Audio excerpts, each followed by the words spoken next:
However, reports indicate that individuals without criminal histories, those with final deportation orders, individuals with expired visas, and even recipients of temporary protected status, TPS, have also been subject to deportation. According to data from U.S. Immigration and Customs Enforcement, approximately 37,660 individuals were deported in January 2025. No Ghanaians were included in that number. However, 94 Ghanaians were deported from the U.S. in 2024. The ongoing raids by the Immigration and Customs Enforcement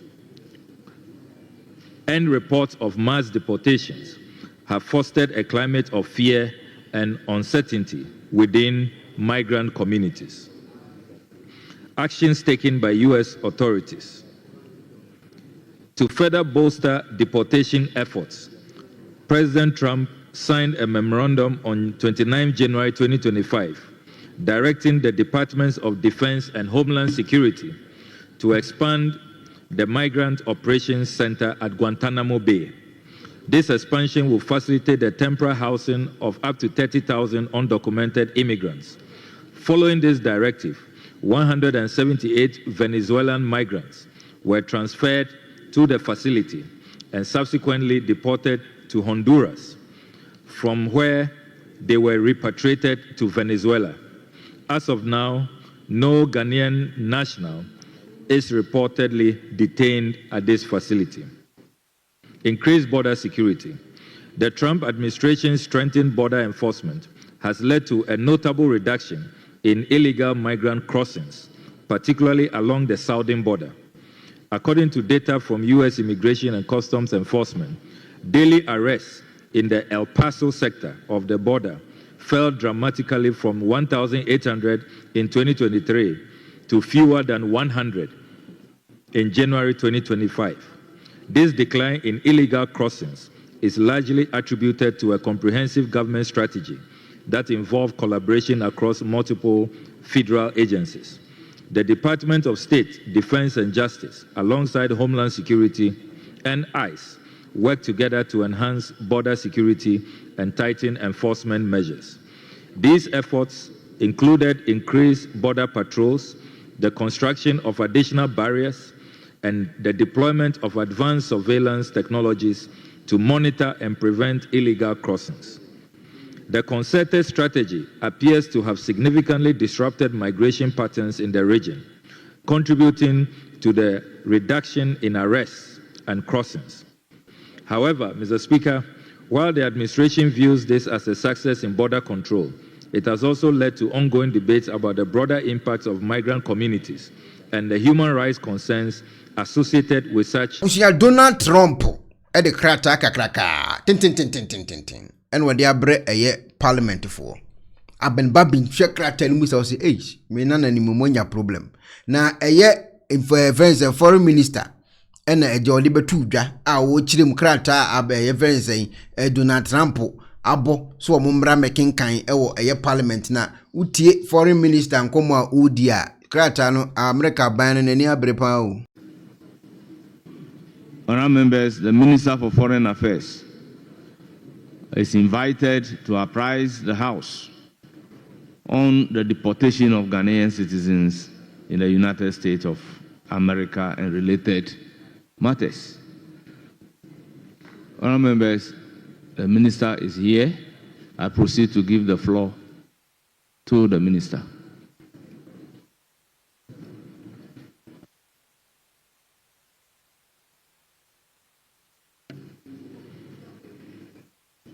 I'm grateful to you, Mr. Speaker, for the opportunity to make this statement on the deportation of Ghanaians from the United States of America. By way of background, Honorable Speaker, upon assuming office as President of the United States of America,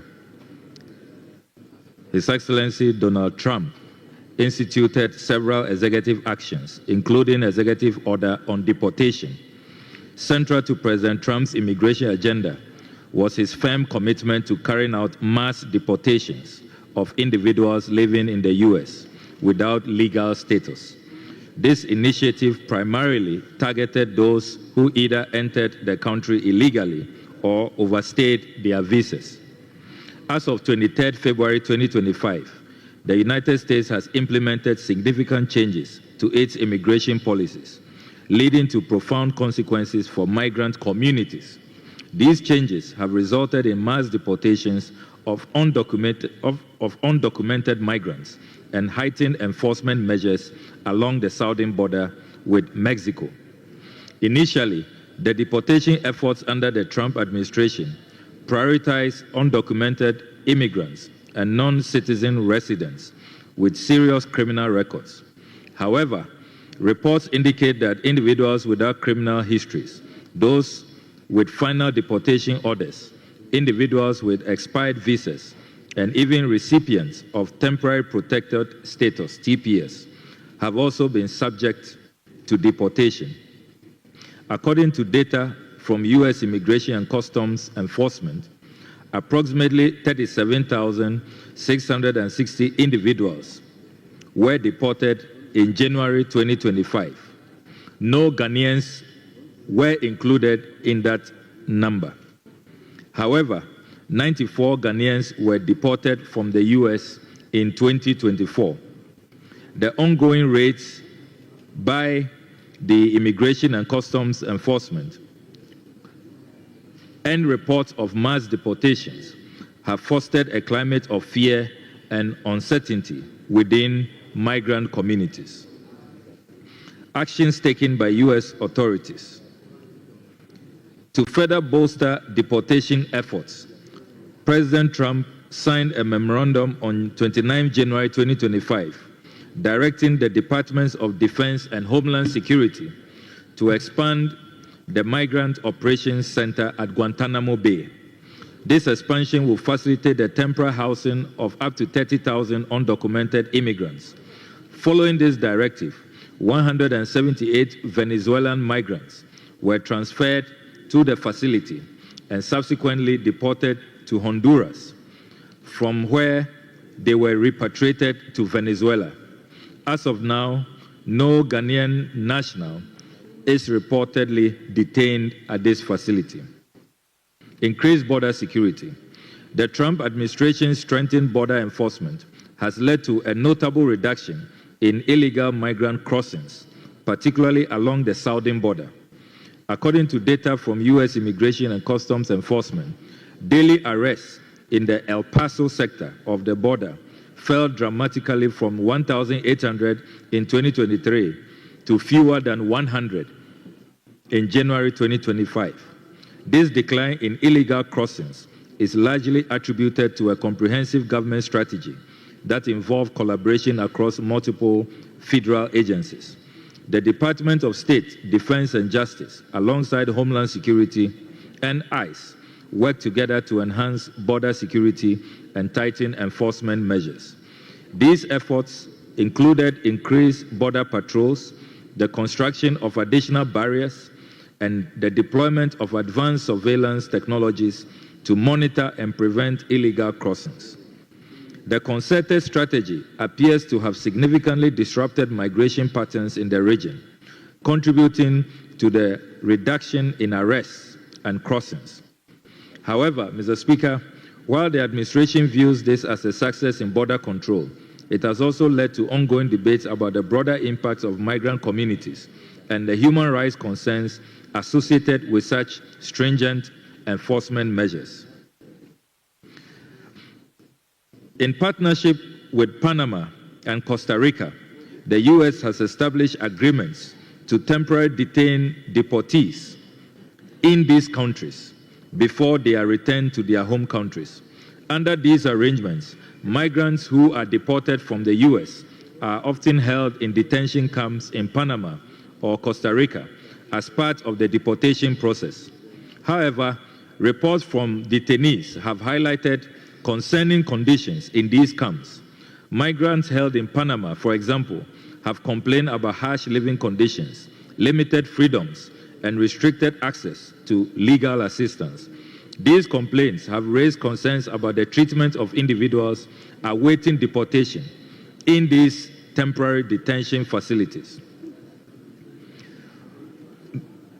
The Ghana mission, Mr. Speaker, in Washington has reported that 2 Ghanaian nationals were recently deported to Costa Rica by ICE. The mission is working with the International Organization for Migration, IOM, for eventual transfer to Ghana. The involvement of these third-party countries in the deportation process reflects a broader U.S. strategy to manage its deportation efforts and control migration flows. Targeting of unaccompanied migrant children. A recent directive has instructed U.S. Immigration and Customs Enforcement agents to locate and deport unaccompanied migrant children who entered the U.S. without parental guardianship. This initiative targets over 600,000 unaccompanied minors who have entered the U.S. since 2019. The measures being implemented as part of this initiative include the use of DNA testing to verify familial relationships to ensure that children are returned to their families or home countries safely. However, the initiative has raised concerns regarding the potential removal of children who have been living in the U.S. for extended periods, particularly those residing in state shelters or with non-relative sponsors. Among those potentially affected are Ghanaian children.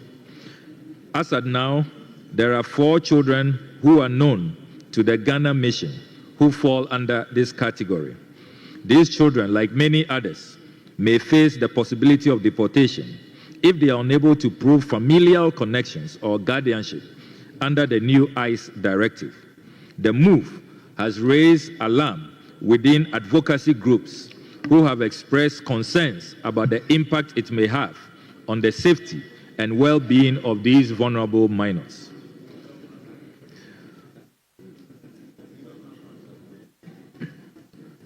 Our checks indicate that there have been no large-scale deportations of Ghanaian nationals.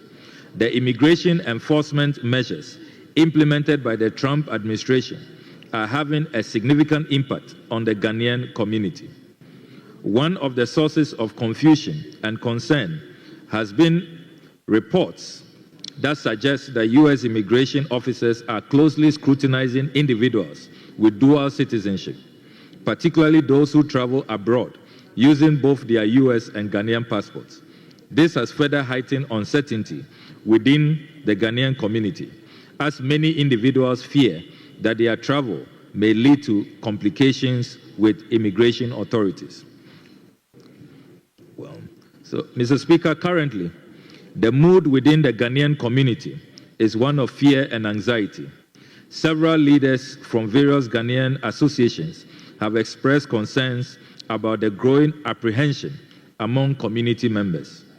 There has been a noticeable decline in attendance at events, with many individuals opting to avoid public gatherings to reduce the risk of encountering immigration enforcement. Similarly, some Ghanaian churches have reported a significant drop in participation, which they attribute to the strict immigration measures enforced by the Trump administration. Many community members are reportedly hesitant to engage in social or religious activities due to the ongoing fears surrounding their immigration status. This trend, Mr. Speaker, is expected to continue unless the Trump administration eases its hard stance on immigration, offering reassurance to immigrant communities as long as these measures remain in place. The climate of fear and uncertainty is likely to persist, affecting not only the Ghanaian community, but also other immigrant populations across the U.S. These are the measures the Ministry of Foreign Affairs have taken so far. In response to the ongoing concerns about potential deportations, the ministry has begun engaging with all relevant stakeholders to prepare for the possible deportation of Ghanaian nationals from the U.S. A key step in this process was the stakeholder meeting held on the 17th of February 2025. The meeting aimed to develop comprehensive preparatory measures in anticipation of potential deportations, evaluate vulnerabilities within the Ghanaian community, and establish necessary support mechanisms. One of the key outcomes of the meeting was the identification of resources needed to provide assistance to deported nationals, including transportation to their final destinations and any available reintegration programs. Additionally, the stakeholders discussed the importance of coordinating efforts between the ministry, local organizations, our international partners, to ensure that Ghanaian nationals who are deported are adequately supported upon their return to Ghana. The meeting also focused on the need to secure budgetary allocation to address these challenges and ensure that the ministry can provide the necessary resources for deportees, as well as address the broader humanitarian aspect of the deportation process. The ministry's proactive engagement with stakeholders reflects a commitment to minimizing the impact on affected individuals and ensuring that proper support systems are put in place for those who eventually return to Ghana. Institutions represented at the meeting were the Ministry of Foreign Affairs, the Ministry of the Interior, the National Security Secretariat, Research Department, the Ghana Immigration Service, the National Investigations Bureau, the National Disaster Management Organization, NADMO, the National Ambulance Service, the Department of Social Welfare, and Port Health. Now, Mr. Speaker, on the 21st of February 2025, I held a very constructive meeting with the U.S. Ambassador to Ghana, Her Excellency Virginia E. Palmer. The meeting sought broader cooperation and understanding of exactly what U.S. authorities were engaged in, and we also sought to ensure that the deportations are carried out in a very humane manner. It will be recalled that there have been times in recent years where nationals have been deported in conditions which were most appalling. For example, deporting people in chains, in handcuffs, chaining them to their seats as they are flown into our country. We have stated that we will want these matters to be an incident occurring in the past, and that we do not want them to recur. These deportations must be carried out in a humane manner. During the meeting, it was also emphasized that the affected Ghanaians do not have criminal records, and that any Ghanaian currently serving a jail term will not be deported until their sentence has been fully served. And we have received full assurances from the U.S. Ambassador in Accra on these matters. Updates from the Washington mission indicate as follows. Currently, there are 150 Ghanaians in detention across various centers in the U.S. who are awaiting deportation for crimes such as rape, internet fraud, and illegal entry. None of the affected Ghanaians are in detention as we speak. 50 out of the 150 individuals have received final deportation orders from the courts. Their deportation is expected to take place by mid-year, mid-2025. The remaining 100 cases are either under appeal or have been dismissed. Representations have been made to U.S. authorities on behalf of one Ghanaian on the grounds of ill health, and he has been released to seek medical care. On the 20th of December 2024, our embassy in Washington was informed of another one Ghanaian with a medical condition who requested expedited removal, as his condition was not improving with the treatment he was receiving in detention. ICE was promptly notified and the individual was processed for removal, departing the U.S. on the 30th of January 2025. So that individual is now within our jurisdiction.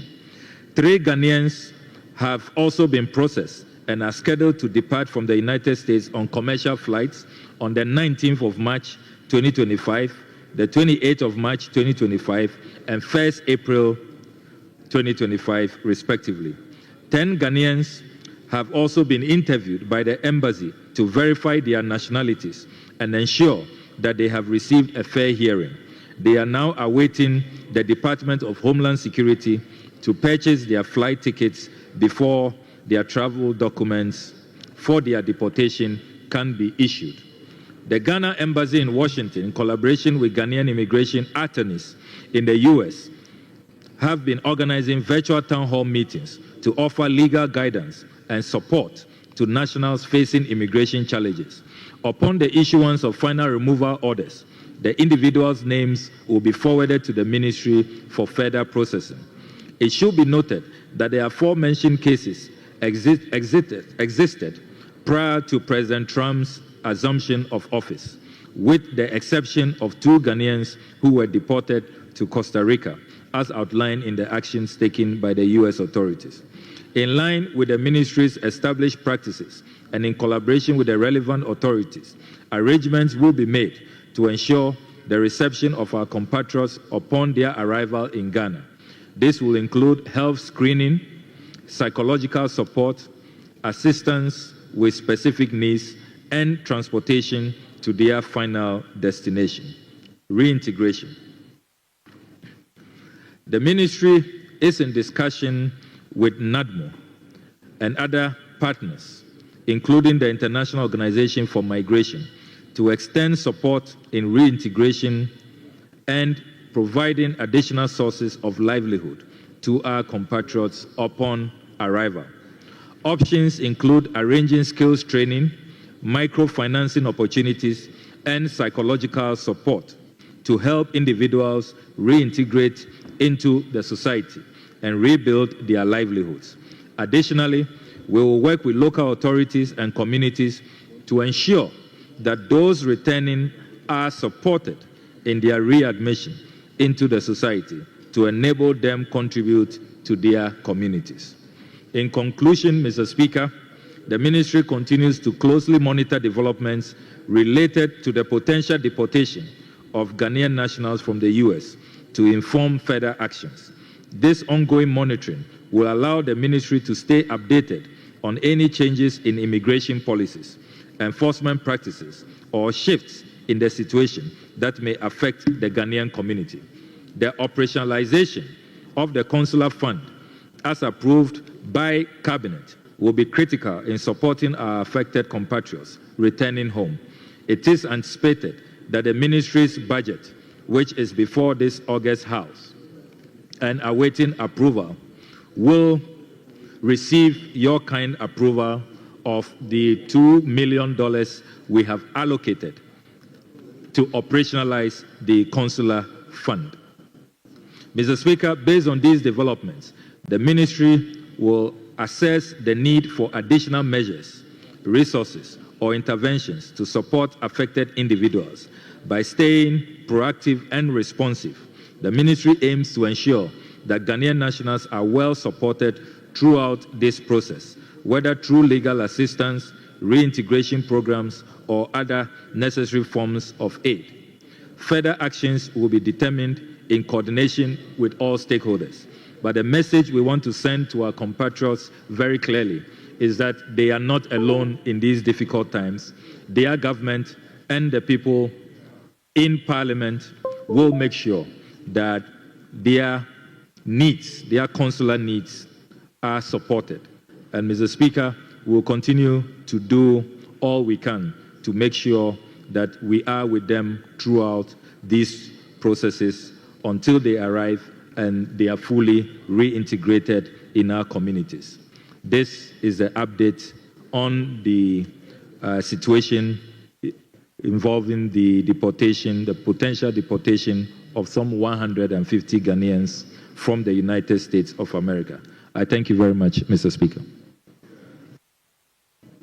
Honourable members, that's a statement from the Minister responsible for Foreign Affairs. I will therefore open the floor for comment. I recognize Honorable Patrick Yabuama. Thank you very much, Mr. Speaker. I would want to catch the Minister's attention, Mr. Speaker. Honorable Minister, if you go to the website of the U.S. Immigration and Customs Enforcement, ICE, Enforcement and Removal Operations, ERO, November 2024, you realize that there's a table that the ICE or the U.S. agencies put out, which has listed all the countries and the persons to be deported. On that table, Ghana has about 3,228 of our nationals listed to be repatriated or deported. In your statement, you mentioned about 150 or so, 50 of whom have gotten final deportation orders from the U.S. Institution. So I would want to seek further clarification from you on this one. Secondly, I listed the budget and you came at the end of your statement to talk about a $2 million consular support fund for its operationalization. That I will not belabor that. But with your stakeholder engagement, I also realized you left out the engagement with the IOM. You listed a host of institutions, RD, the ministry itself, and other institutions. But I realized you didn't engage the IOM, which is very important in these matters. And your engagement with the U.S. ambassador is also very important. Thirdly, you mentioned that 3 people are to buy their own tickets and fly down as per the U.S. requirements, and also 10 are being interviewed. The person or those who have already been deported, what has been the ministry's engagement? Because at the tail end of your presentation, you spoke about reintegration. What has been some of the follow-ups? Has the ministry gotten any response from this person ever since he or she got back into the country? Those are some of the preliminary matters I would want you to address. Thank you. Yes, Honorable Xavier Soso. Thank you very much, Right Honorable Speaker. Mr. Speaker, I want to commend the Minister for Foreign Affairs for this very detailed briefing of the House, and also to commend the Ministry for the proactive measures that the Ministry is taking in respect of these our compatriots. Indeed, Mr. Speaker, going through the process of deportation obviously will be a very traumatizing situation. And the least we can do as a country and as leaders of this country is to be available and provide support and assistance to these compatriots who unfortunately find themselves in this space. And I'm really excited, particularly about the preparedness to receive these people who are already received their deportation orders. And I would want to urge this House that when that time comes, I think the Committee on Foreign Affairs and the leadership of this House should also be very interested in how we receive these people and how we assist them to integrate. And we all know that immigration and migration is a fact of life. And many of these compatriots who find themselves on the other side went with really good intentions, sometimes just to find greener pastures and so on and so forth. So if they find themselves in this unfortunate situation, then the state must indeed protect and support them. And I just want to commend the ministry and their various agencies for what they are doing, getting in touch with them, and ensuring that when they come back, we are even preparing to get them counselors that can counsel them and properly integrate them into the society. I believe that this is a caring ministry, and we need to commend the minister for that. Thank you very much, Mr. Speaker. Thank you. Let me give the floor to the lady. Thank you, Mr. Speaker, for the opportunity. Mr. Speaker, I just want to make a comment and have a couple of questions. We know that the United States of America has long been a beacon of hope to a lot of people across all over the world, Ghana included. So we do have a lot of Ghanaians over there. Some may have overstayed their visa, gone through other means, which is why they're being deported. But one thing for sure is, and I'm sure the minister who probably has done the research will agree, if you do a profile of the Ghanaians who are being deported, probably they don't have criminal records. If you have maybe one or two, maybe traffic tickets or something, but a large number of them, you find that they don't have criminal records. They're there, they're living there responsibly, they work, and they're basically abiding people over there, but for their visa overstay and their immigration problem.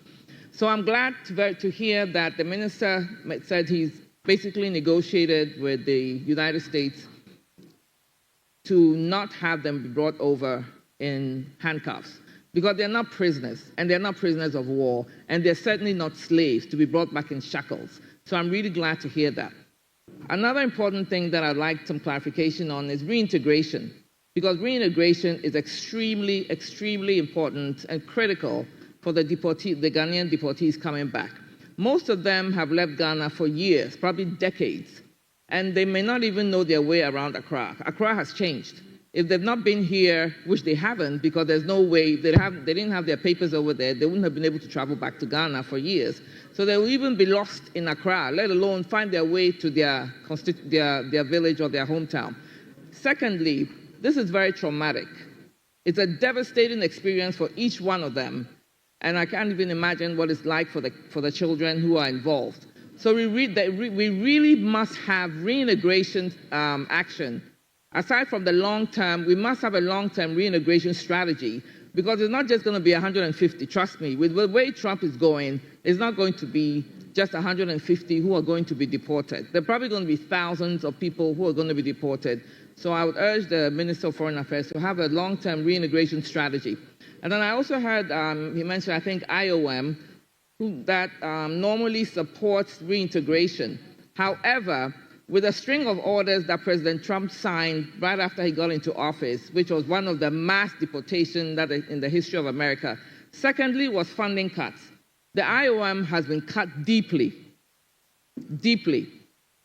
Because I know that even they're actually laying off about 5,000 workers, and there'll be more.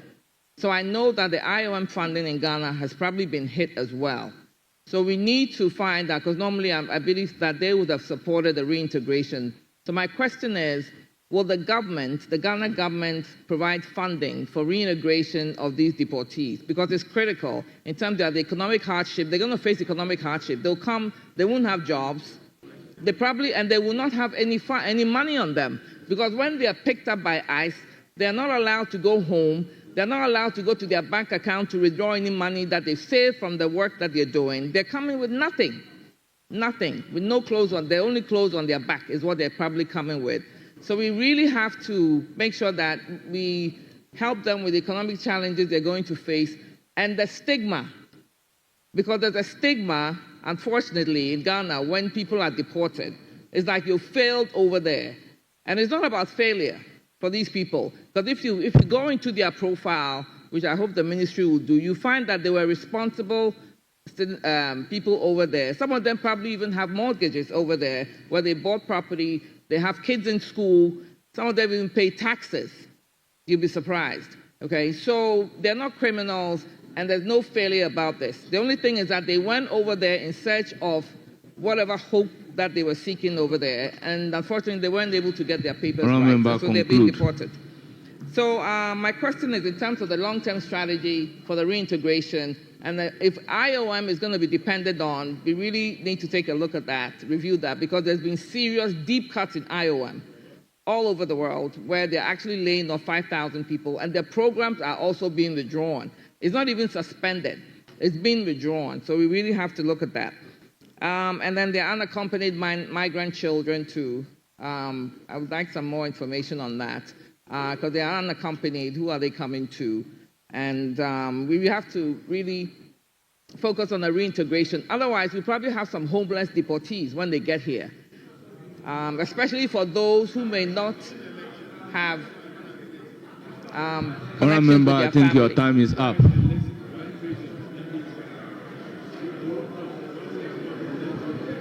I'll wait till Honourable Members, order. continue.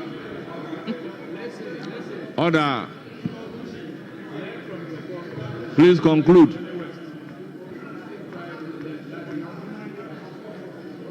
Please conclude. Thank you, Mr. Speaker. So I'd like to hear more about the reintegration strategy. Thank you.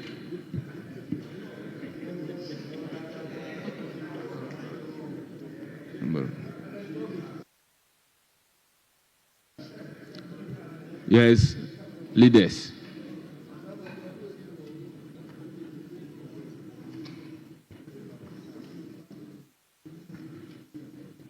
You want to yield? Because the guidance is we are taking Speaker, I'm 2-2. sorry, I'm not yielding. And leadership. I want to speak. Very well, speak. You have the floor. Speaker, I think this House must pat its shoulder for what it has done. Show more responsibility and response to the need of our people.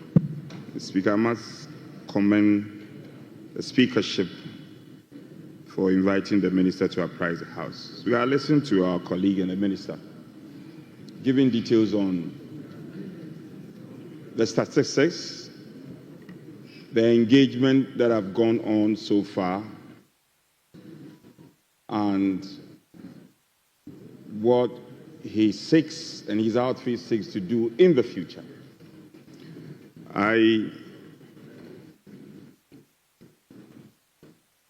I cannot agree more with him when he says the action has fostered uncertainty and fear. And it's something we cannot gloss over. We can't play it down. It's a grave matter and we have to be up and doing. The statistics and the figures he put out, the 150, and he reflects on a certain 50 who the minister spoke to have received their final deportation orders, 50. And he goes ahead to talk about the 100 where the minister says is either on appeal or dismissal. And for me, there was no conclusion on that. At this point, I expected the minister to give us some conclusive statement that out of the 100 outstanding, 50 are on appeal or some numbers are also being dismissed. But he's telling us the truth, and I have no reason to worry to have a problem with him. But I am just saying that at this point, we as a country should be able to be on top of the situation and be able to tell with certainty the number that has been dismissed and the number that is still on appeal.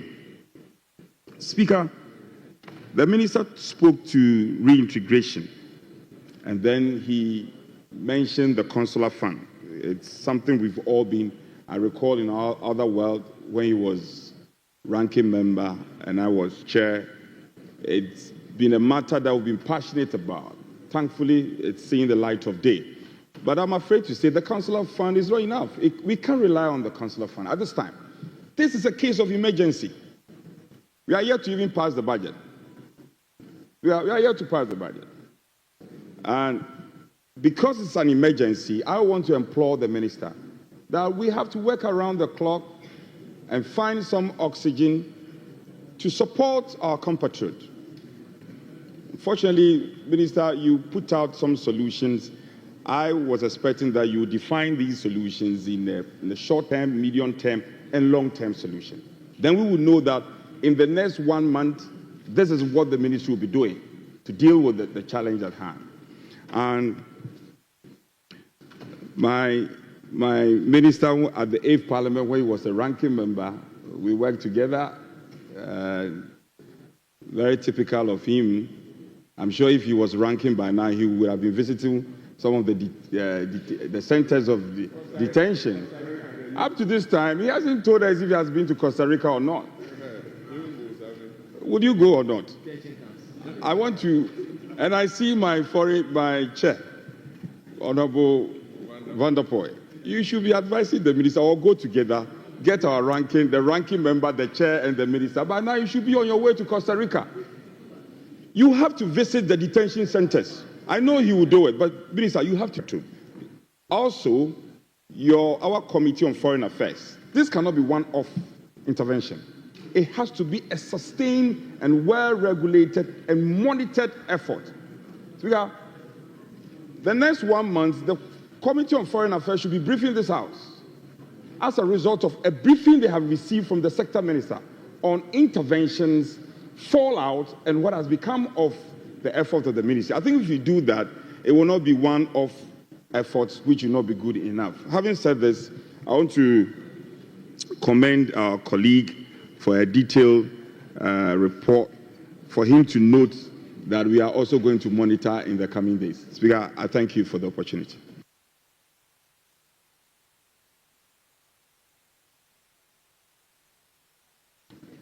Yes, Deputy Majority Leader. Thank you very much, Mr. Speaker. And thank you to you and for the House for inviting the Minister here to come and update us on the situation going on in the United States. And Minister, thank you very much for a very comprehensive statement that you have made here today that should be comforting to Ghanaians, that we have a minister and a ministry who are basically being responsible in trying to deal with this situation. From what you have said, I am absolutely clear in my mind that you have plans in place in dealing with this, whether short-term, medium-term, long-term, as the Honourable Member has indicated. We cannot actually, as a country, blame President Trump for doing what he's doing. We may not like what he's doing, but he's doing it for America, for his country. We have to do what we have to do.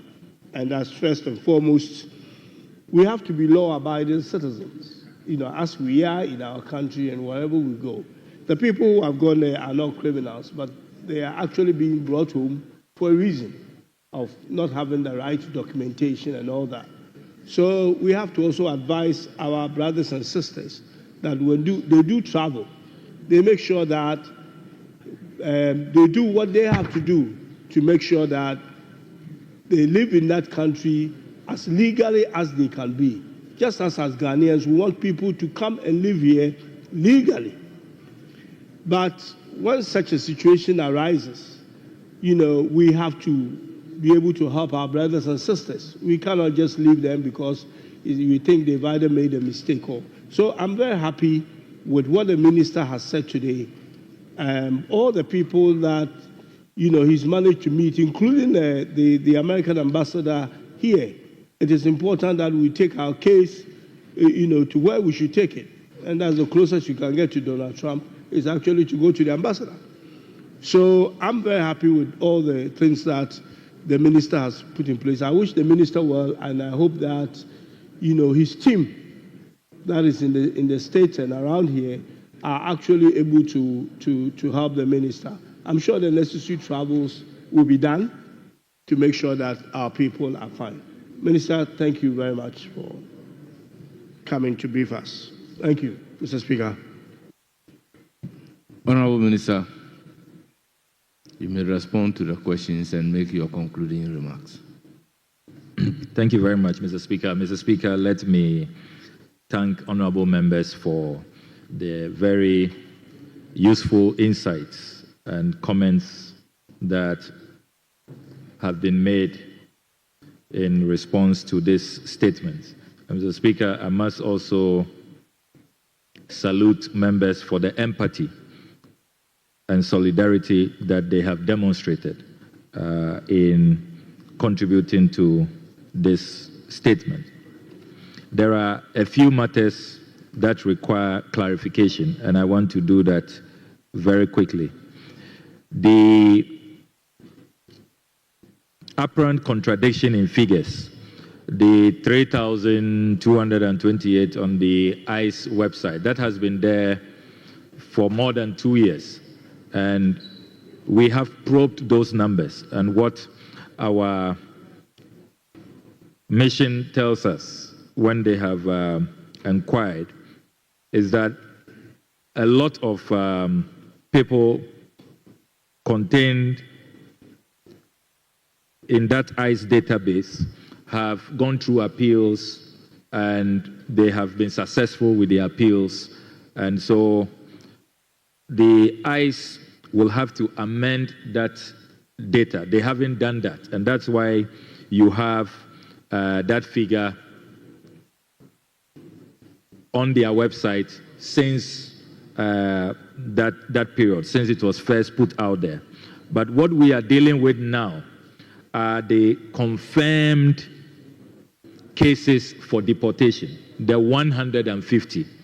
We have been given names, and we are going through the processes, identifying their nationality, confirming that they are truly Ghanaians. So we are working with 150. So officially, what U.S. authorities have communicated to us is 150. And we will urge the Ghanaian people not to panic because of those earlier figures put out on various websites. Then I can also confirm that we have engaged the IOM. The Honorable Patrick Boama said that we didn't include that in the list. Yes, we didn't include IOM in the list for the 21st, the 15th February meeting because they were not at that meeting. We were just reporting on what happened at the stakeholders meeting. As for the IOM, when you pay regard to page 7 of my presentation, you see that we engage them separately on another day. So I said at paragraph 22 that we are continuing discussions with IOM, NADMO, and other partners on their reintegration and supporting them with other livelihood interventions. So I can assure honorable members that we continue to engage with IOM. But there is a matter that we also have to be concerned about. We cannot expect much from the IOM because they themselves have become victims of the executive orders by President Trump. And so they don't have a lot of funding these days for what they have traditionally been doing, which means that we have to look within. We have to be more resilient and come up with our own resources to take care of our people. We cannot rely on international partners. We don't really have much support coming from our international partners. We must look within, and that's what the government has been doing so far. There's another issue I must quickly speak to, which has to do with the tickets for the returnees. Let me place on record that the U.S. authorities are bearing the cost. They are paying the ticket fares for the deportation of our nationals, and all of these deportations they are doing, they are taking care of the cost. We are only to facilitate providing the travel certificate and making sure that as receiving countries, we are ready to receive them when they arrive. But we are not paying for the tickets. The U.S. authorities are handling that. Then in terms of the profile, so far I can confirm that the profiling we have done, these are indeed Ghanaians, but they are Ghanaians who did not commit any crimes. They are not hardened criminals. They are decent people.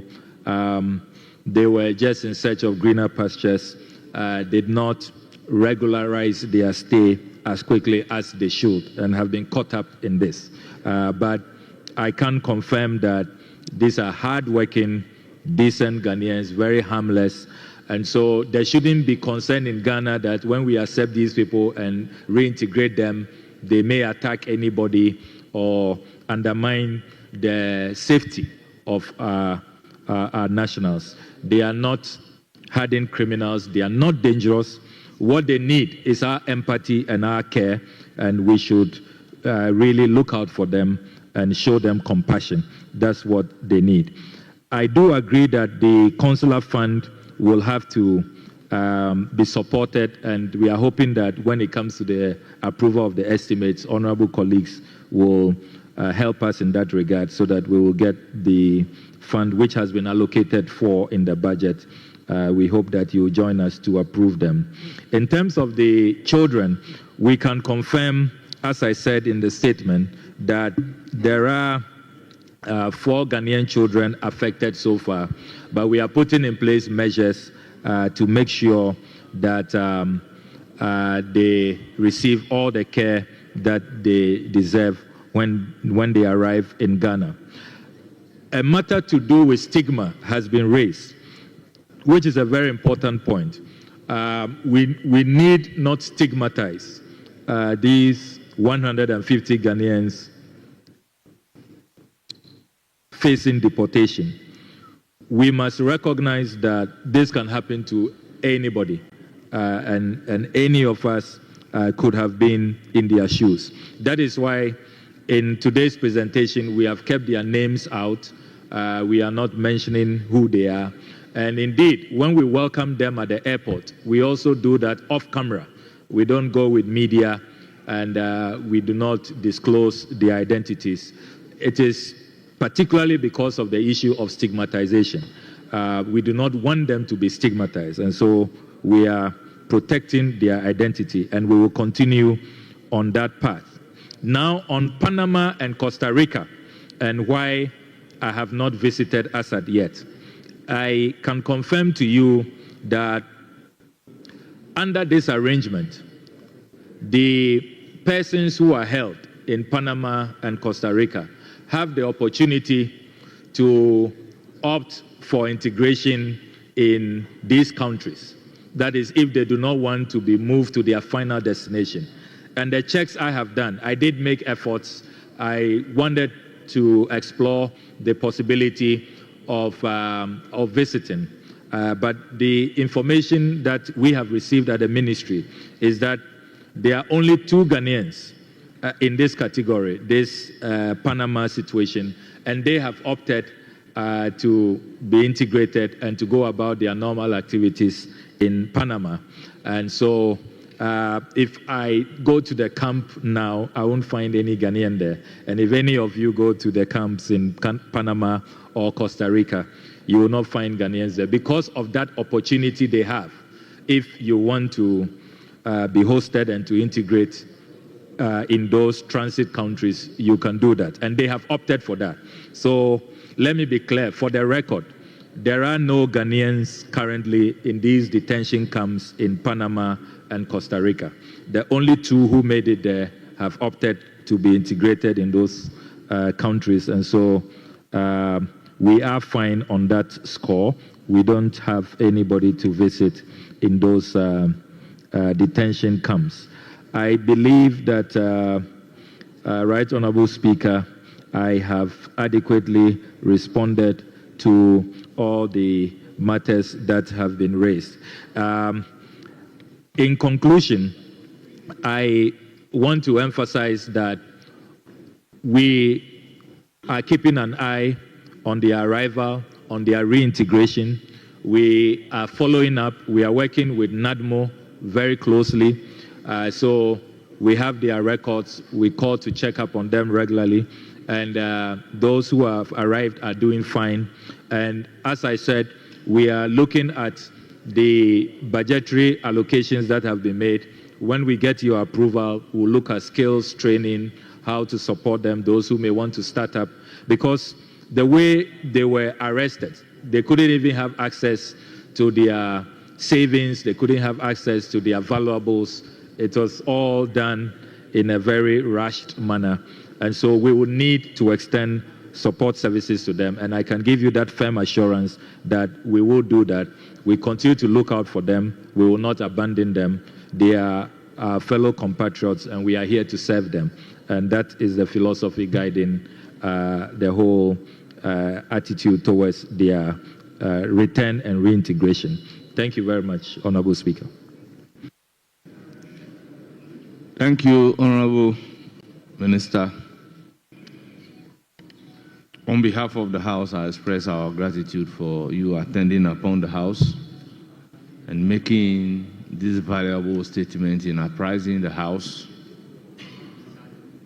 on the deportation of Ghanaian citizens in the United States of America and related matters. Once again, thank you. Honourable members, question numbered 40, 63, and 64 are directed at the Minister responsible for Foreign Affairs. And once the order paper addendum is ready and has been loaded on the console for some time, can we proceed to take that question by coming back to item number 6 on today's order paper?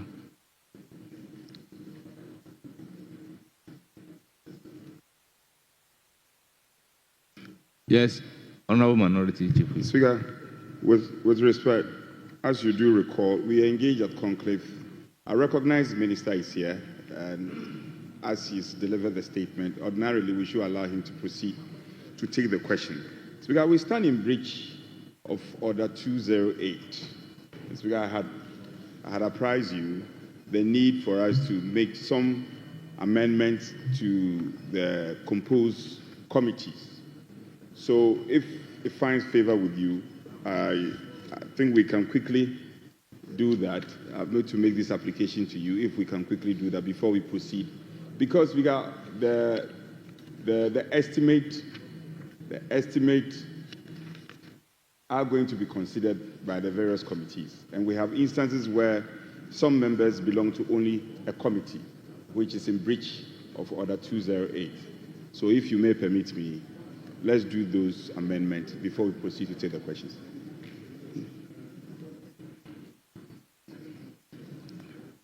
Yes, Honourable Deputy Majority Leader. Yeah, Mr. Speaker, this was actually discussed, preceded, I think, the conclave. And I think the agreement was that it cannot be done, with the current vote and proceedings. So it will have to come as a motion. And that will be done tomorrow after putting the reports and lay it tomorrow. So I think suggestion is that we'll do that tomorrow. Thank you. Very well. Speaker, with respect to mine, you can appeal. No, that was not the decision. Speaker, the day the Right Honourable Speaker presided, check the records. When we were correcting the vote, the Right Honourable Speaker intentionally left out those pages which contain the committees. And the advice was that he's spoken to the two whips, and the agreement, we've reached the agreement that we'll find an appropriate day. We were supposed to take it yesterday. And the chief whip pleaded with me, and I acceded that we should make it today. So don't tell me I should come by a motion. No, Leader, with respect to you. If it's by a motion, the Speaker would have advised. Is it by a motion? We can correct it here because we have given prior notification to the Speaker, and the Speaker himself had directed. Where from this your motion? The vote and proceedings today and even yesterday, we've approved both. So you cannot do it through the vote and proceedings, Mr. Speaker. That is the whole idea, that we think the report should be put together.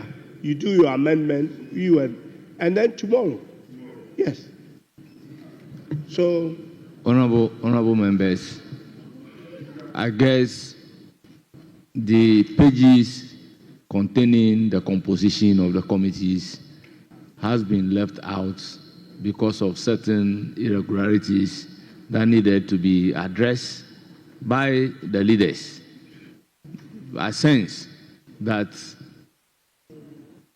the real composition is not ready. That is why they are seeking to do that for tomorrow. So, Minority Chief Whip, just bear with them so that tomorrow we'll effectively deal with the issue. And then I urge the Majority Chief Whip to also timeously work on whatever corrections that needed to be done so that holistically we can take both sides tomorrow. Yes. Speaker, we are amenable, no problem. But Hansard will bear me out that you said tomorrow. Let's stick to tomorrow.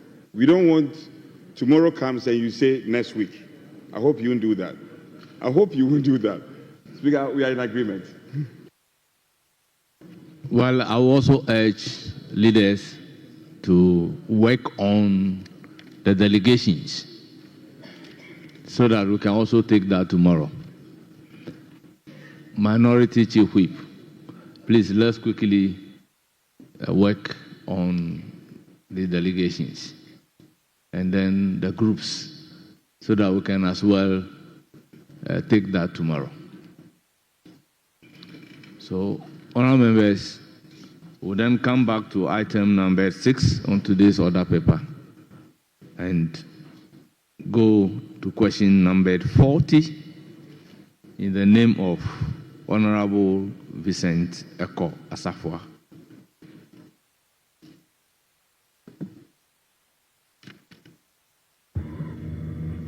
Thank you very much, Mr. Speaker. Thank you very much, Mr. Speaker.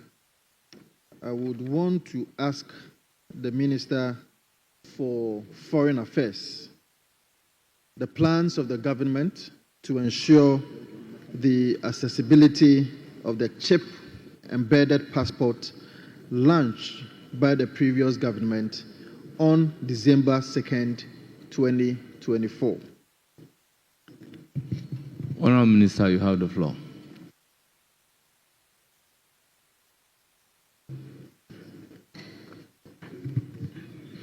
Most grateful, Mr. Speaker. Mr. Speaker, it's an honor to appear before this House to respond to parliamentary questions.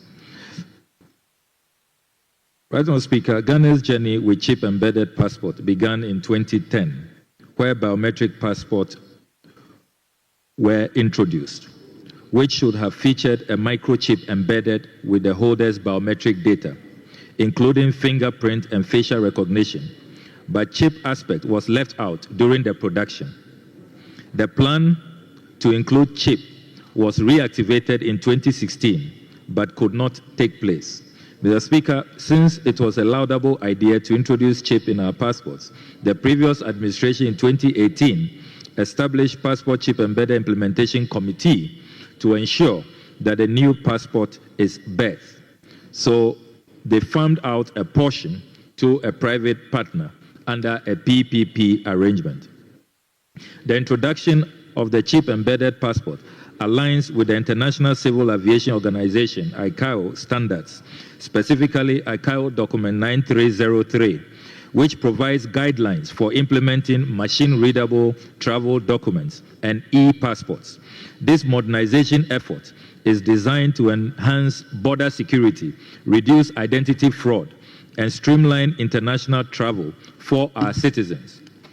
Right, Honourable Speaker, to ensure accessibility for all eligible citizens, the government has developed a comprehensive implementation strategy inspired by best practices from other African nations that have successfully rolled out chip-embedded passports, including Ghana, Kenya, and Nigeria. The strategies include the following key measures.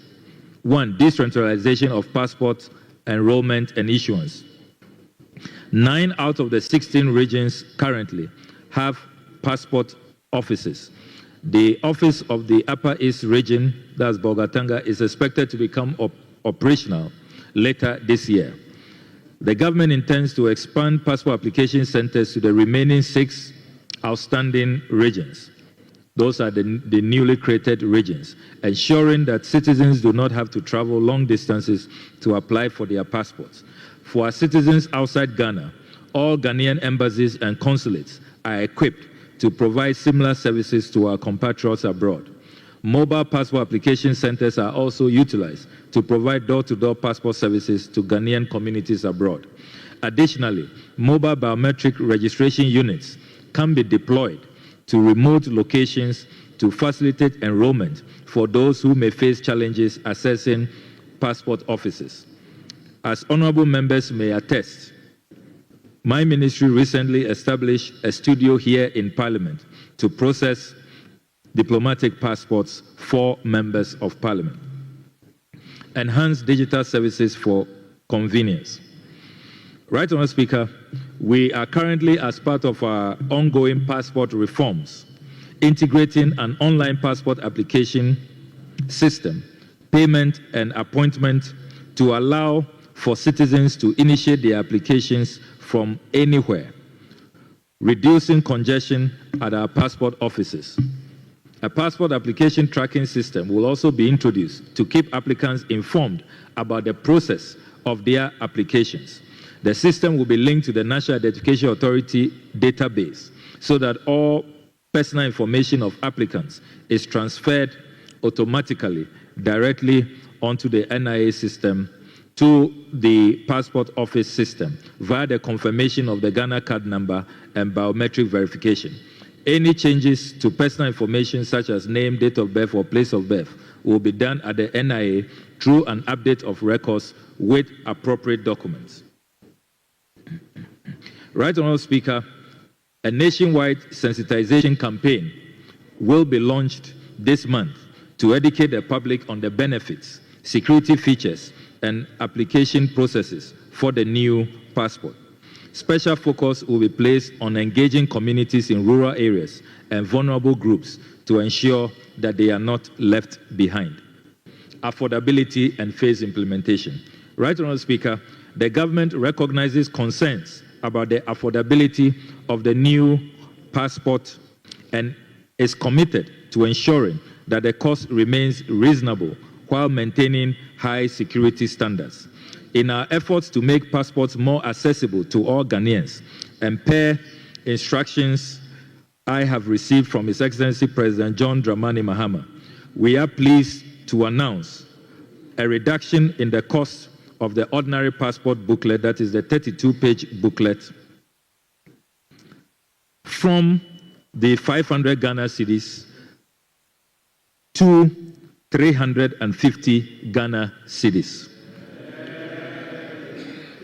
We will in the coming days be presenting an amendment to the fees and charges to ensure that this reduction is approved by the House from 500 Ghana cedis down to 350 Ghana cedis. That is the new policy position of the Mahama administration. I'm sure, Mr. Speaker, you might have read that a passport reform committee has been set up to study and review the contract which we inherited. That review is underway, and indeed all the partners are meeting tomorrow to conclude the exercise of the review.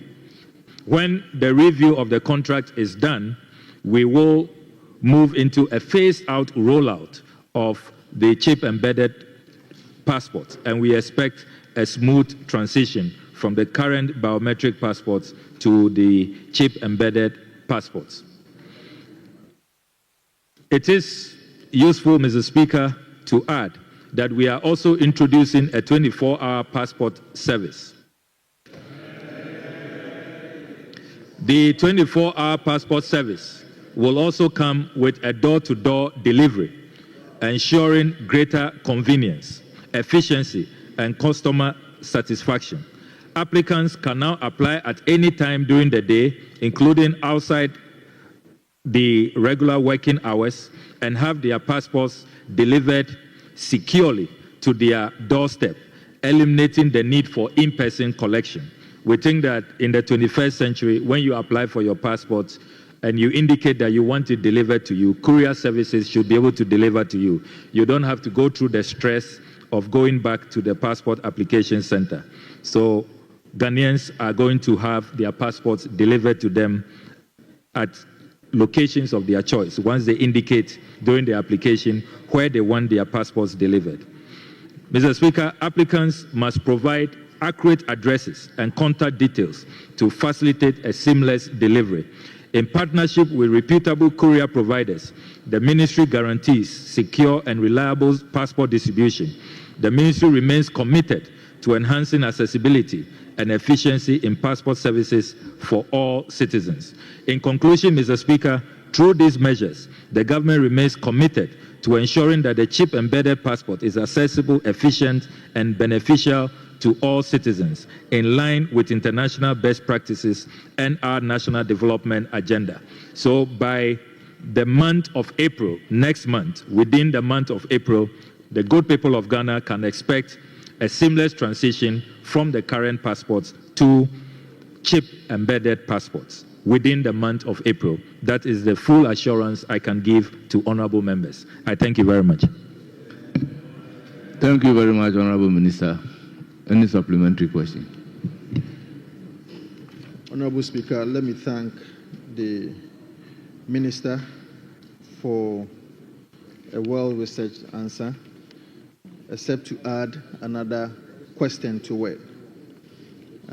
Honorable Minister, I hold in my hands the committee report of the Foreign Affairs on the 2024 budget estimates of the Ministry of Foreign Affairs and Regional Integration. In that report,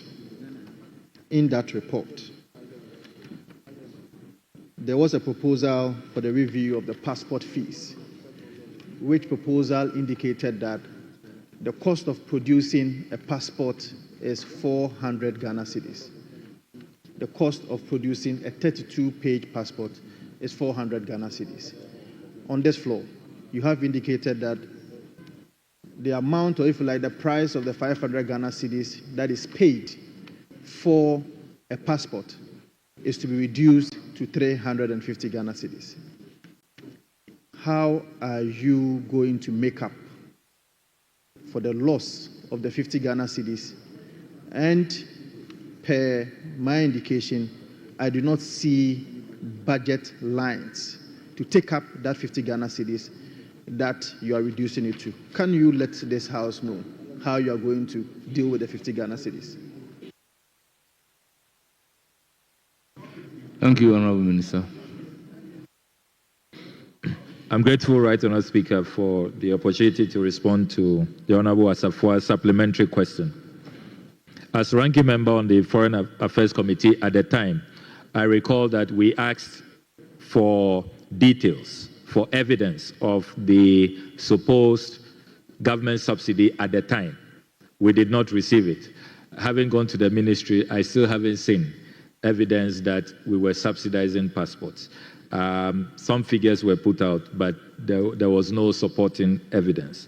And the work we have done with our colleagues at the ministry, we are confident that the 350 Ghana cedis will not put us in any indebtedness. There will be no loss to the state. We will not be causing financial loss and will not require subsidies.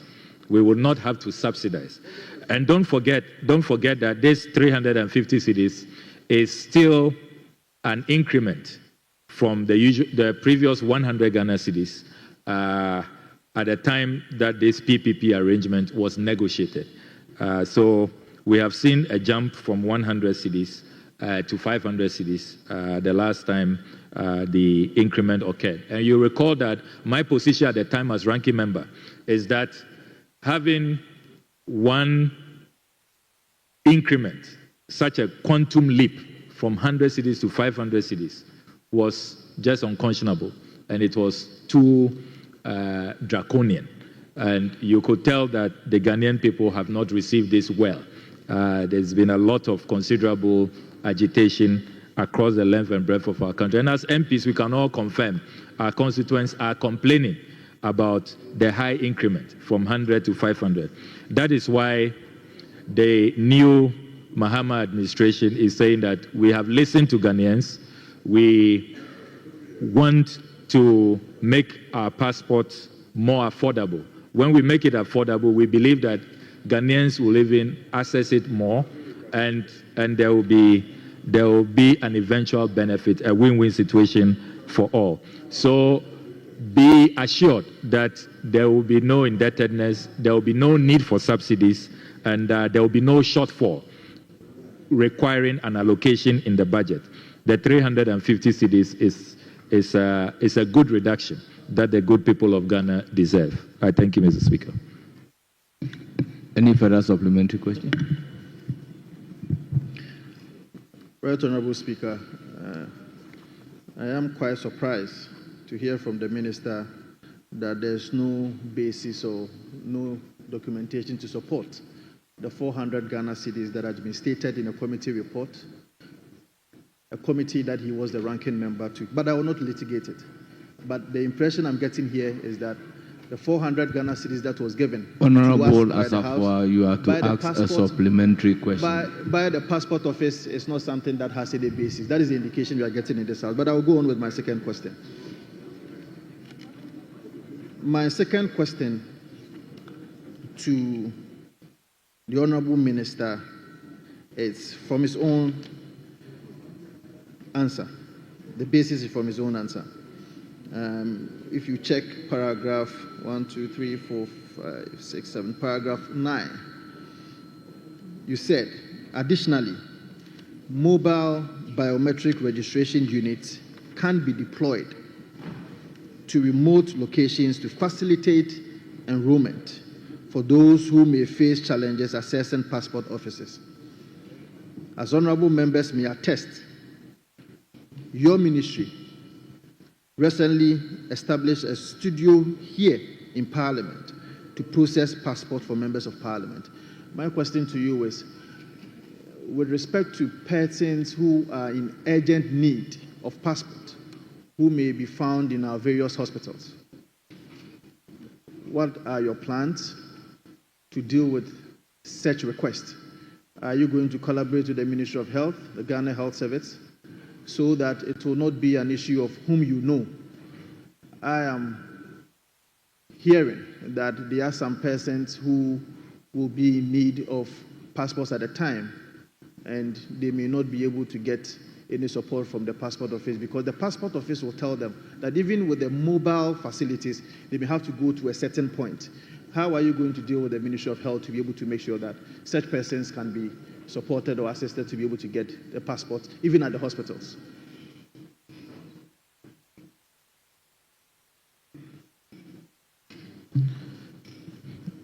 I'm grateful, Right Honourable Speaker, for the opportunity to respond to Honourable Asafwa's second supplementary question. It's a very important question on the mobile services that the Passport Office is currently rendering. And Mr. Speaker, I'm sure that you'll be happy to hear that apart from the deployment we did recently for members of Parliament, there is currently ongoing, as we speak, a special deployment we have done at the Hajj village. So our Muslim brothers and sisters who have to perform that important pillar of Islam, they don't have to stress to go to the passport application centers. We have set up an application center for them at the Hajj village. And so it's another evidence of the reforms and the dynamism that we are introducing. For people who need urgent passports on medical grounds, as the Honorable Asafwa has raised, I want to draw attention to the fact that as part of the services that the Passport Office carries out is a service known as expedited service. So for those with emergencies, those who probably medical emergency, business emergency, a student who has to meet a timeline, we have in the structure of the services that the Passport Office renders what is known as expedited service. You pay a little more, and then you can have your passport within the same week. So that expedited service is available, and we will urge.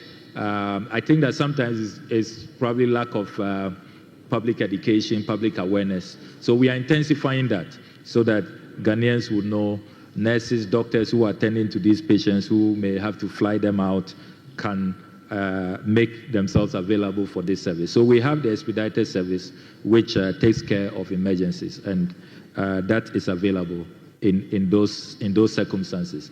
In terms of whether we can create an avenue where these expedited services can be made mobile and relocated to hospitals, because you are not too sure where the emergency call will come from. I think that it's better for us to maintain the expedited arrangement so that once you call and there's evidence that this is a medical emergency, then our people will respond promptly. And I can tell you that the passport office is doing very well. Our staff there, they are very responsive. There was an expedited case this week. One of our colleagues needed a passport done the same day, within 24 hours. And our colleague can confirm that we were able to do that. Our passport office is really delivering, and they are very efficient. And so I think that the emergencies that our people will require in those times, they can rely on the expedited service to solve those problems. I'm grateful, Mr. Speaker. Honorable Asafua, your last supplementary question. Thank you very much, Mr. Speaker. I must commend the Minister. This is a huge relief for persons who sometimes on medical grounds suffer to be able to attain passport, except to add that when such requests come, we have to find a way where Ghana Health Service will have a role to play, so that even if you don't know anybody in political office, you would be able to be attended to. My last question to you stems from the committee report in 2022 of the Foreign Affairs Ministry, the Foreign Affairs Committee, the 2022 annual budget estimates of the Ministry of Foreign Affairs and Regional Integration. And item number 14.2, chip embedded passport. I'll read the second paragraph.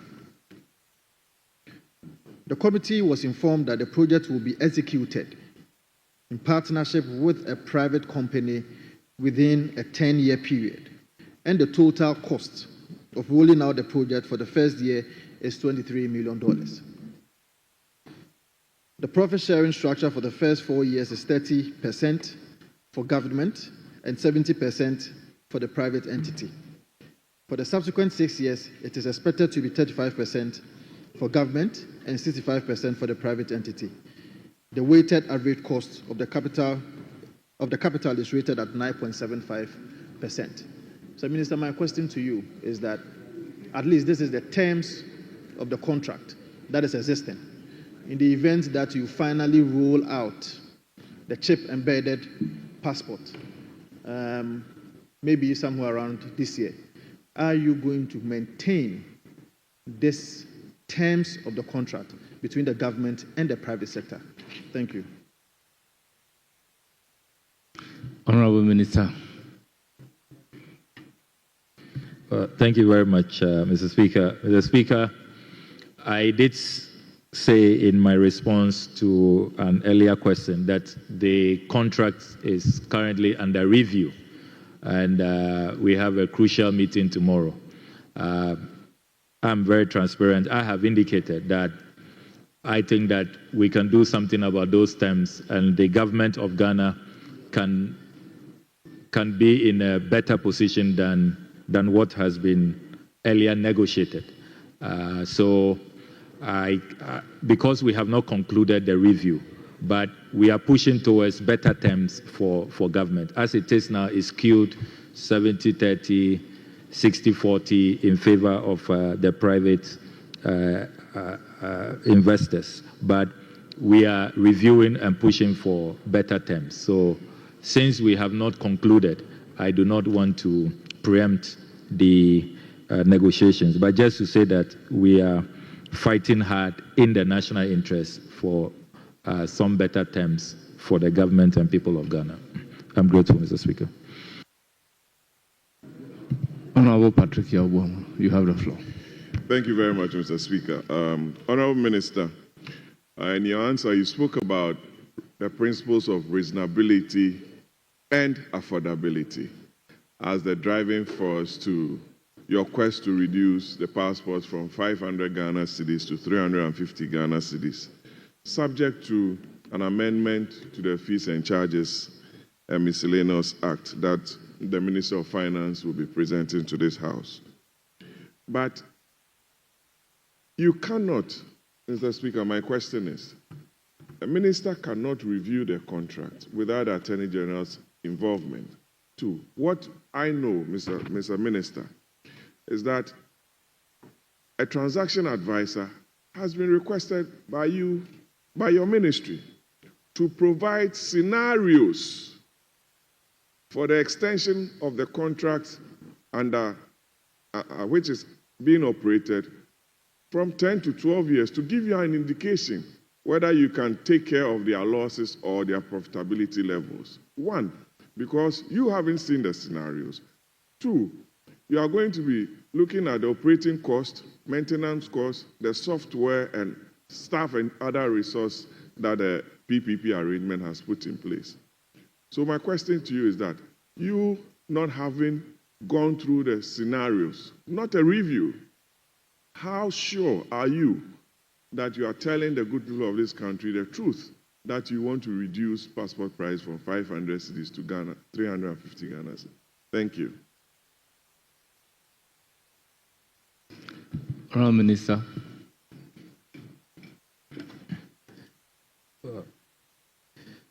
I'm grateful, Mr. Speaker. Mr. Speaker, there are a number of issues that the Honourable Patrick Boama raised. The review of the contract. I can assure the Honourable Patrick Boama that certainly the Attorney General's opinion will be sought. At this point, we are negotiating, and certainly the Attorney General, I've told you that it's under review. We have not concluded. I made that point clear, that we have not concluded the review. Once we conclude, it will be sent to the Attorney General for the Attorney General's final advice. On pricing, I can assure you that we have spoken with the transaction advisor and we've looked at all the modeling. So when you work on the fees, it will have some possible impact on the duration of the PPP arrangement. So we have analyzed all of that. But the firm assurance I can give you is that what we'll be presenting to this House, the Fees and Charges Amendment, you will see a reduction from 500 to 350. That we have agreed. We are not compromising on that. And it is a fait accompli. Nothing is going to change about the fees. What may change in the review process is the duration. Do you do 10 years, 11 years, 12 years, 13 years? But as for the pricing, you know, because there are two factors. Once you hold one constant, the price, the 350 cedis, you have flexibility to deal with the other factor. So you can be well assured.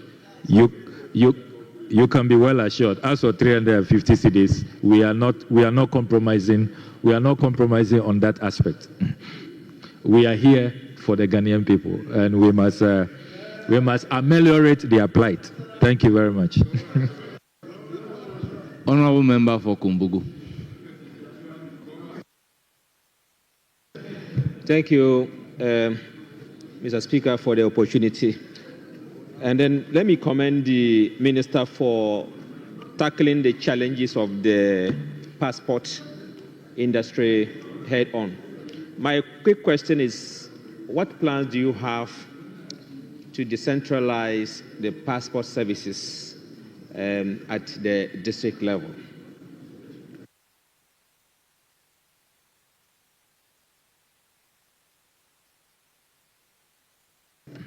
Well, thank you very much, Right Honourable Speaker. Right Honourable Speaker, the plan now is to regionalize and make sure we have passport application centers in all the 16 regions of Ghana. we do not currently have plans to have district offices. We take the view that the reforms we are carrying out, the delivery, the 24-hour operations, reducing the waiting period and all of that, should suffice. Once you have regional offices, the courier service will make sure that your passport is delivered to you wherever you are in the region. So we do not think that it will be good use of taxpayer resources to say we are going to be building district offices. We think that the regional offices should be enough. It should suffice so that the courier services will then carry out the remaining legwork, make sure that you get your passport in good time. So for now, we don't think that it is prudent use of taxpayer funds to say we are going to build district offices across our 276 districts or constituencies in Ghana. We just want to build the regional passport application centers and then do the mobile delivery through courier service. I'm grateful, Mr. Speaker.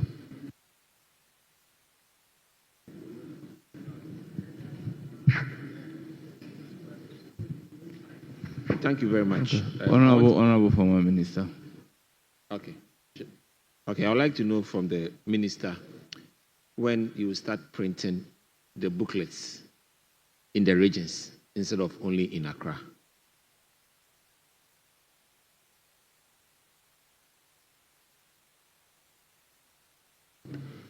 I'm grateful, Mr. Speaker. Mr. Speaker, this is a very important question. The contract I have seen so far, the printing is centralized, even for those outside the country, our missions abroad, they have to rely on Accra, the headquarters, for the printing. Because it's a security document and because it's chip embedded, how sensitive it is, I have been told by the experts that it is advisable that it remains centralized. But what we should do is to strengthen the delivery network so that once it's printed, it can be delivered across the country and then to our compatriots abroad using our embassies in an efficient manner. So since the experts have advised that we should keep the printing centralized, I want to go with that.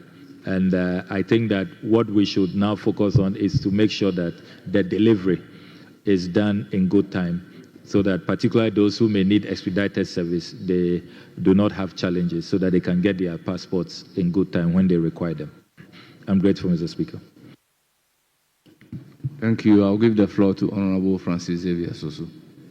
Thank you very much, Right Honorable Speaker. Mr. Speaker, in the answers of the Honorable Minister, he has justified the major policy shift from 500 cedis cost of passports to 350 Ghana cedis.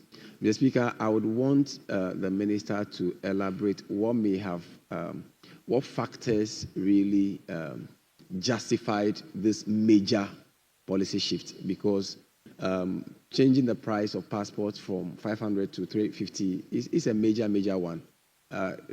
Would we lose revenue by doing that, or are we going to get more revenues by doing that? If the Minister could elaborate what factors led to this major shift in the change of prices. Thank you. Yes, Honorable Minister. I'm grateful, Mr. Speaker. Mr. Speaker, the overarching factor is affordability. We have received numerous complaints from the good people of this country about the high fees. And you recall there was quite an uproar and an outrage when the new fees came into effect. And so we are responding to the concerns of the people as a listening government. The analysis we have done in terms of the cost to the country, we believe that with this reduction, many more people are going to now apply for passports and renew their passports. And ultimately, looking at the figures, it will rather bring in more revenue. So we are not going to have revenue losses at all. On the contrary, because it's going to lead to an uptick, many more Ghanaians are now who are staying away, and so we're not getting the numbers as anticipated. We now are going to have higher volumes, and with these higher volumes, we would rather rake in more revenue for our country. So we've done the analysis, and it's a win-win situation. We'll benefit in terms of the national coffers, and then the affordability concerns of Ghanaians will also have been addressed. So I don't see any loser in this equation. Even for the private partners, they would also eventually find this beneficial because it will also increase their profit margins. I'm grateful, Mr. Speaker. Yes, Minority Chief Whip.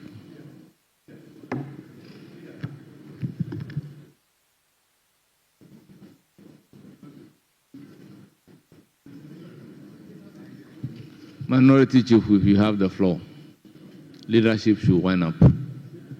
We have 2 more questions.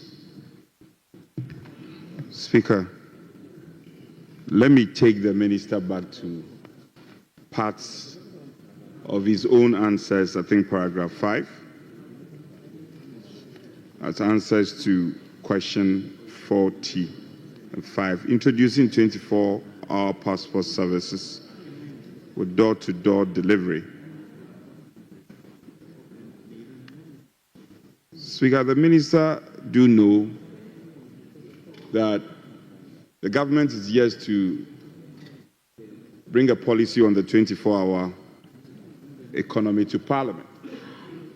I am also aware, up to this stage, we don't have a definite explanation what the 24-hour economy is all about. In fact, then candidate John Mahama says the 24-hour economy is not compulsory. My question to the minister is, now that we don't have a definite policy, what are you anchoring your 24-hour passport delivery on? Because we don't have a definite policy yet. We are told they are yet to bring it to Parliament. So what are you anchoring this on? And he also mentioned expedited action or services. And he says the reason for the reduction is for affordability. But he also says the expedited service would have to be paid for. Why won't government be absolute in terms of bearing costs if you are reducing from 500 to 300 plus or 300? And then on the expedited service delivery, you are saying that people will have to bear the cost. Is it a question of you picking and choosing or not sure of what to do?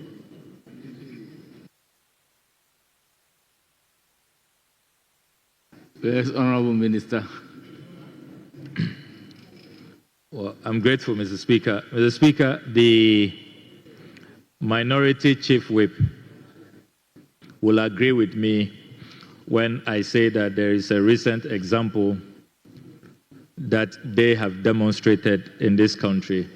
They implemented free SHS successfully without a policy and a law. And after many years, they came here a few weeks ago before the elections of 2024.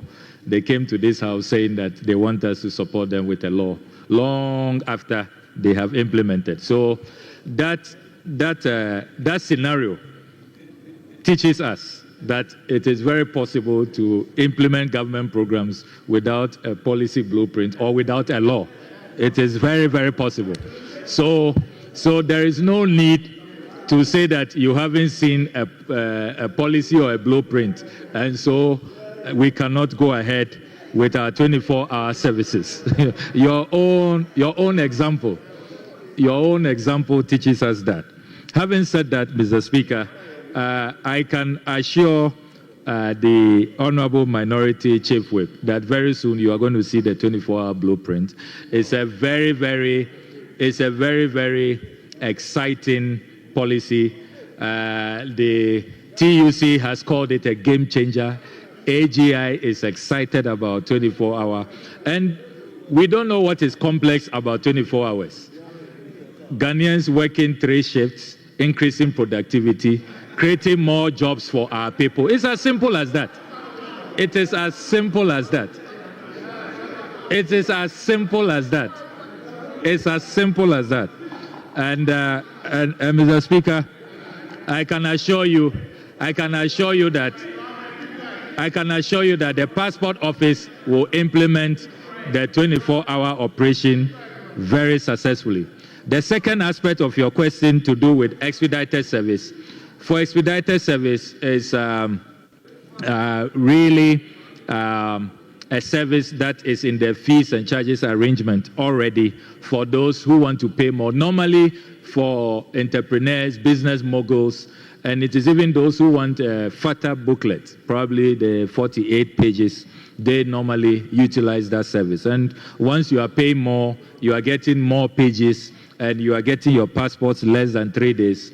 I believe that it's good if you pay a little more for the premium service. So we are not discriminating at all. It is those in the elite category who feel that they have the means to pay for more, they are using that service. But you know, under the 24-hour service, once we roll it out, and you can get your passport within a week, within 5 days, I'm sure that there wouldn't even be any difference really between getting your ordinary passports and then going for expedited service. So this is a clear confirmation that the 24-hour policy is a game changer. It works and it's in the benefit of the people. Thank you very much, Mr. Speaker.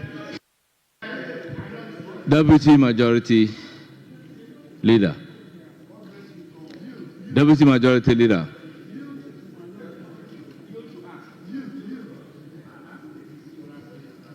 Mr. Speaker, no question at all.